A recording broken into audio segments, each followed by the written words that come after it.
Hello again.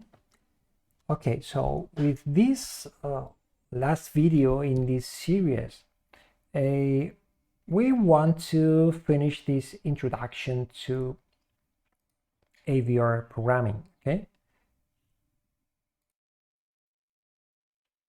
Okay, so we actually we started with this example, the example to write an assembly program for our trivial program of activating one output bit based on the value of one input bit.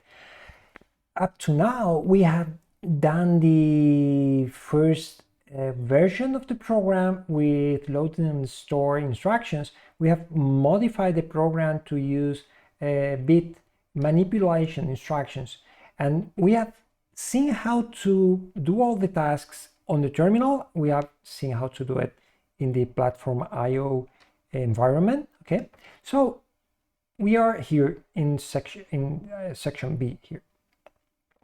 So in section C, we want to modify the program to make it behave like an AND gate. So it will be like a software version of an AND gate. Okay. So to do this part, we have the example 1B project or in platform here, as we did before. So what we are going to do is that I'm going to copy that folder. I could do it in the same project, but I will create a new project because my new project is very similar to the previous one. I will just copy that folder. Okay, it's section C of the exercise in this of the example in this case. So I will start a Visual Studio Code again. It opens my old project. Okay, so I will simply close that. I will close that folder and we will open a new folder, which is here in Documents, Platform IO, Projects, and Example C. Okay.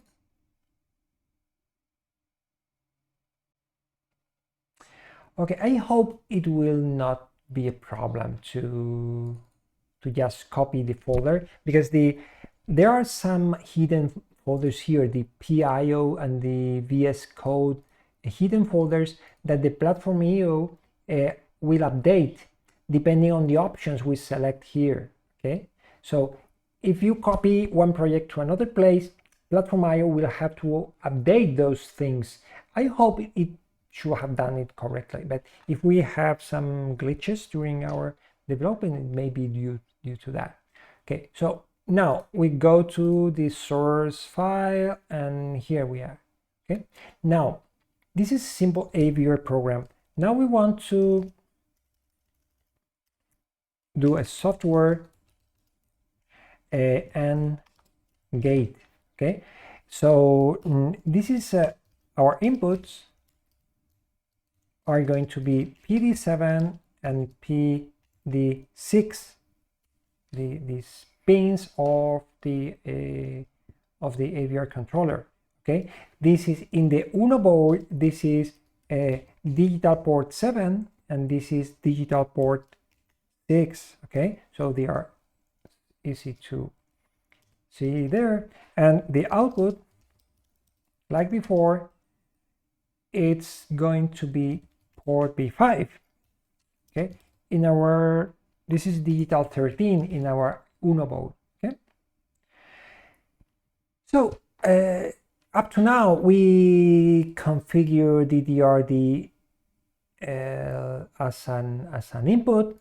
Okay, so it's easy to modify. We have to configure a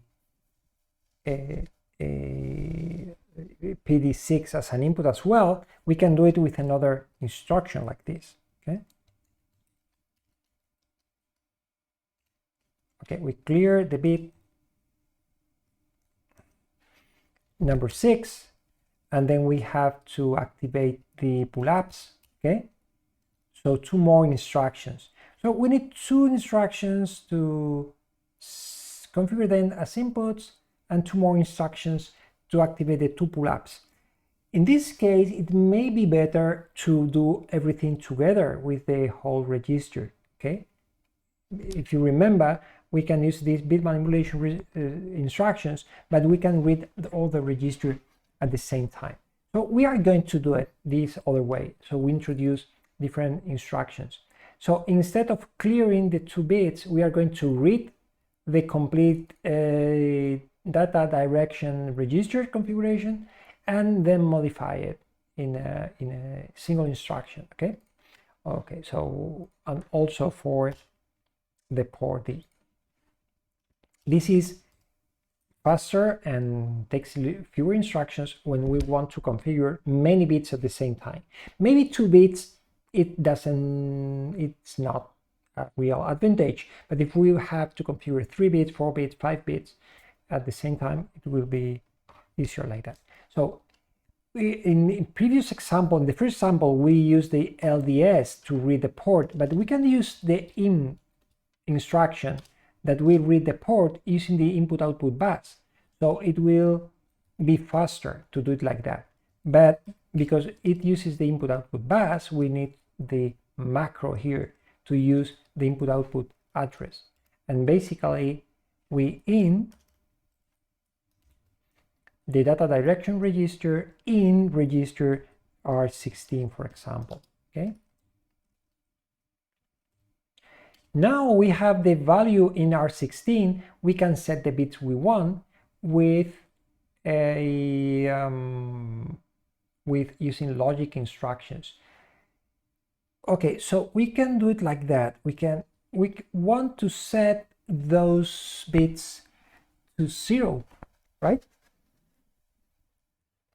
Because we want them to be 0. And so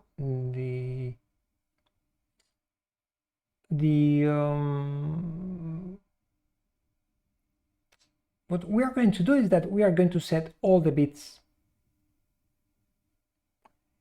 We are going to do it faster, okay? We don't want to use the other bits, so we are just setting all the bits to 0. It will be easier like that, okay? So we forget about this.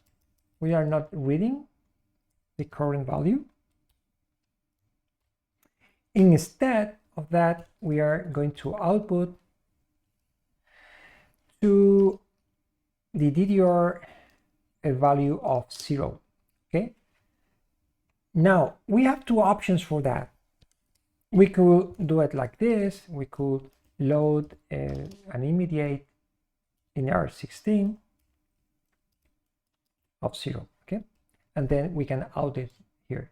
So basically all these set port D as input, all bits, okay? This is what we are doing here. Okay, so yeah. And now the pull-ups, okay? We basically, with these instructions, we don't have to do it anymore, okay? Only 2 instructions, but we are actually setting all the bits as inputs. Now for substituting this, okay, we want to activate the pull-ups. So we only want to activate the pull-ups in the bits we are really using, okay? So we are doing it like before. We are going to im R16 with the address here in port D.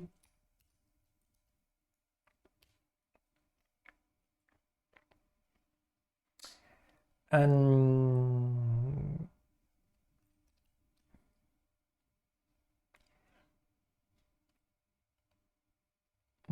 okay, and okay, I'm always also skipping this part here. Okay, I will not preserve the old values. We have set all the bits as inputs, so we are not interested in the configuration. We are going to basically this, it does DDRD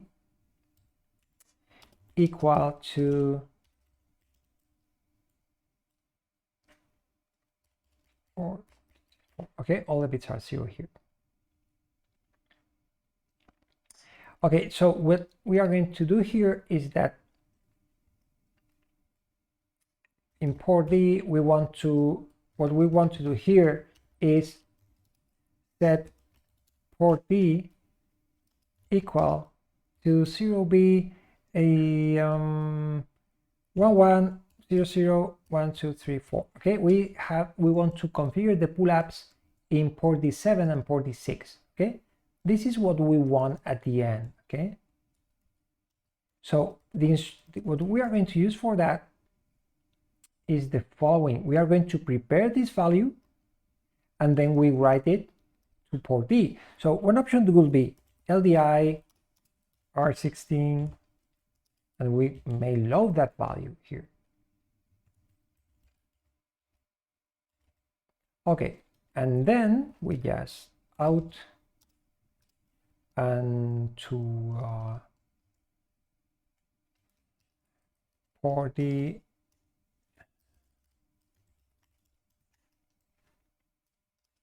the value in the register.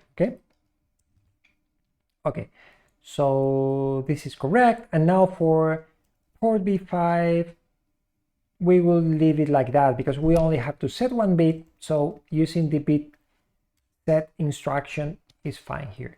Okay, now look at here, this is fine. Okay, this is correct. We use this number and we see here. So what we are doing here is setting PD7 equal to 1. Okay, and actually in port D we are setting PD7 equal to 1 and PD6 equal to 1, and the rest are being set to 0. Okay, so this notation is fine, but it's not used in conventional code because here you have to find which are the bits here. It may be difficult to understand. So the code, the macro file here defines the names for the bits. So instead of using this, I mean PD7, okay, is equal to the macro PD7 is equal to 7. So we can do it like that. We can say, instead of doing that, I will copy it so you see the alternatives. Okay, I could write it like this. Okay, I say take so the PD7 macro is equal to number 7. Okay, PD6 is equal to number 6. So I can write it like that. I want a 1, and I will shift left 7 places. Okay, so this thing here is actually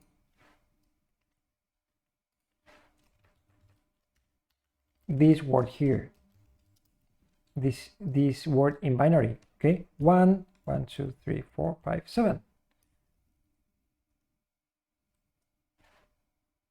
Okay, so this is a 1 shifted to the left. I put it the 1 here, I shift to the left 7 places. Okay, and now we want to place a 1 here as well. Okay, so what I do is that I OR this number with another binary number, which is a 1 set in the 6th place.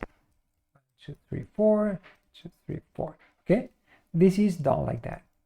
I OR this one with another 1 shifted from to the PD6 position. Okay, so this code, this generates this value, this generates this value, and when we do the OR operation, we OR this word with this word, we get this value here. Okay, you may see that a bit complicated. It is, okay, but it's supposed that it's more clear in your code, which means the load R6 with PD7 bit set to 1, PD6 bit set to 1. Okay, it's like you declare the intention that you want to activate bits PD7 and PD6. Okay, actually there's a macro to do that as well. Okay, so instead of writing this, okay, I can use the bit value macro, which is something like this. Okay, that says take PD7 and create the bit value. Okay, so this is a single bit activated in the position you give here, and you can do it like here. You will find that in AVR code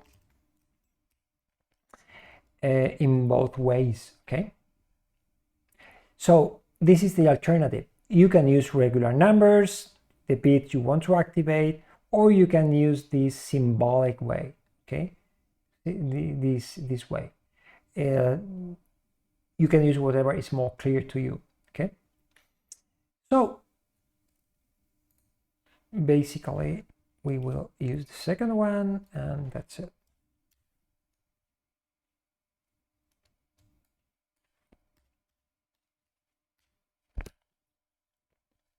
So we configure port D just into instructions. We set the value here. We output the value to port D.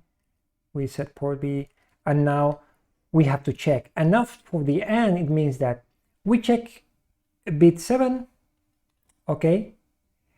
And I said if it's set, we skip, okay? Because this is right, because if it's set, we skip this one, and then we have to check the other bit, the PD6. But if it's not set, it says 0, and then the output of my AND gate should be 0. Okay, so if it's not set, just jump to 0, because it's not going to, the output should be 0 in that case. Okay, so it's great. But now if it's set, we have to check the other bit. So I repeat the instruction.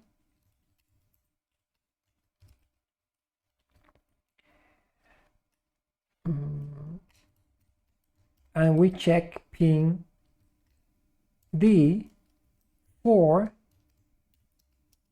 pin number PD6, and basically we repeat the same thing. Okay,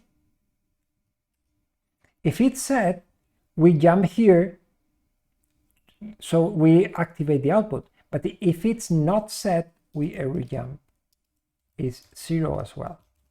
So with these two small changes, okay, the initialization we changed just to see a different way, okay, but we could simply have added a couple of instructions there. So I think it should be done. Okay, so we have now a program that is a bit more useful. It checks 2 different bits. There are some control systems that are that simple. You just check the 2 sensors and you activate something when both sensors are active, or when one sensor is active and another sensor is not active. Okay, so you can change that behavior just by selecting if you want to skip when the bit is set or skip when the bit is clear. So with very simple structure like this, you can implement any kind of logic function on your input data. Okay, let's save it. Let's go to debug our program. Let's execute it. Okay, it's good to check. Okay, debug console, it's here, and we can put here our expressions. For example, we can watch a PIN-D like we have done before. Okay, and we can watch port B, or we can just hide all this.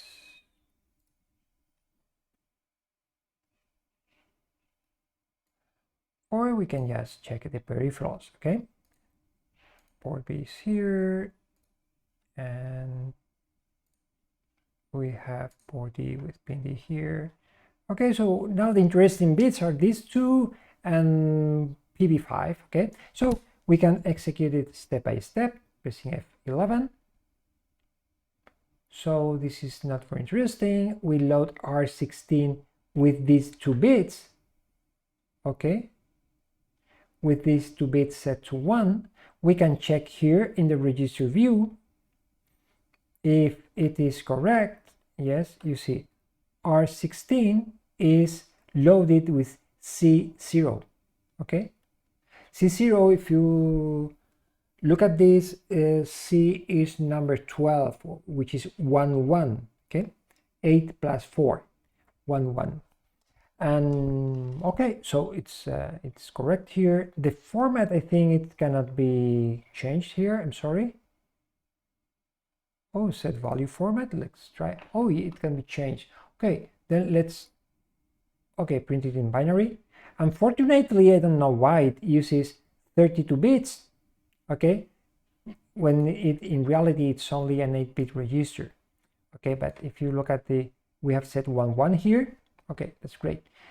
So it's working fine, and with the DDRB PB5 is set as well, so we can continue. And this is PB5. The inputs are 1 now. PB5 should change to 1. It's 1 is checked, it continues. The other one is checked, it's continue. So now it will be set to 1. Great. And the loop repeats all the time. If we change any of these bits to 0, I will update this value to 0, and we continue the simulation.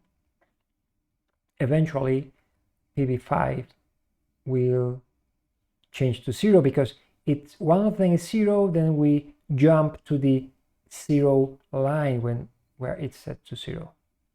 Okay, we can check the other case. We get it back to 1, we get the other to 0, then we okay, then now the other case. So PB5 changes to 1 because we have changed the value in the middle of the loop, but I guess then, okay, yes, when we check again, it's changed back to 0 and it stays there. Okay, so our program works fine. Now we can stop the simulation and we can go right to the upload thing. Okay, so let's test it in our board. Go to platform IO. Let's click the upload. Okay, now when you see one of the inputs is equal to 0 now, and we need another wire for the other input here. This is not connected, so this is 1 because we have the pull-ups active. So we have to set both inputs to 1 to make them work. Okay, so we need yet another wire. Okay, let me take one more wire. Okay, great. I have taken the red one. This is 5 volts. So let's do things correctly. I will connect it to the 5 volts rail here. Now we have my wires here, so we don't really need that. Yes, because we have the pull down there. But anyway, you see, if we set this is equal to 1, the output is still not active, and if we change the other one, the output is active. You know, we don't really need to connect it here because we have the pull-ups, okay? But it's nice to see how it works. Okay. Okay, we can try to see the pull-ups in action in a better way. So let me try to find a couple of switches. Okay, here we go. So now what we are going to do here is that we are going to use a couple of switches here in my board, and let's put them here, for example, in here. Okay, and in here, and we have the ground terminal in different places, but we have a ground terminal here. We'll use this one. Okay, so one of the switches I will connect to ground, the middle terminal to ground, the middle terminal in the other switch will be connected to ground as well. Okay, and now the inputs will be taken from the switch. So now the switch may connect the signal to ground or may simply leave the signal unconnected. Okay, so let's do it like that. Okay, now these are to the left. So now the switches is connecting the inputs to ground. Let me move the cables a little bit just to see if it can be clearly seen from above. Okay, great. And what we want to do is that if we, now it's a 0, now this is a 1 now, and this is a 1 now. Okay, so we have the output LID activated. Okay, let me see if you can see it. You can see it now here. Okay, okay, this you see this LID that is activated now, and if I set any of them to 0, then it will be deactivated. Okay, deactivated. Okay, all we have to connect to the switches is the ground terminal because of that pull-up, internal pull-up we are using. We don't need, if we don't use the pull-up, the other terminal in the switch, we should have to connect to the high voltage here, or we may have to add a resistor here, a pull-up resistor here, and a pull-up resistor here, and additional wiring. That's why the designers of the microcontroller decided that it was a very good idea to have a pull-up for every digital input inside the chip, and to have the option to activate this pull-up or not. Okay, because in some applications you may want to use your external pull-up. Okay, so that's it, and thank you.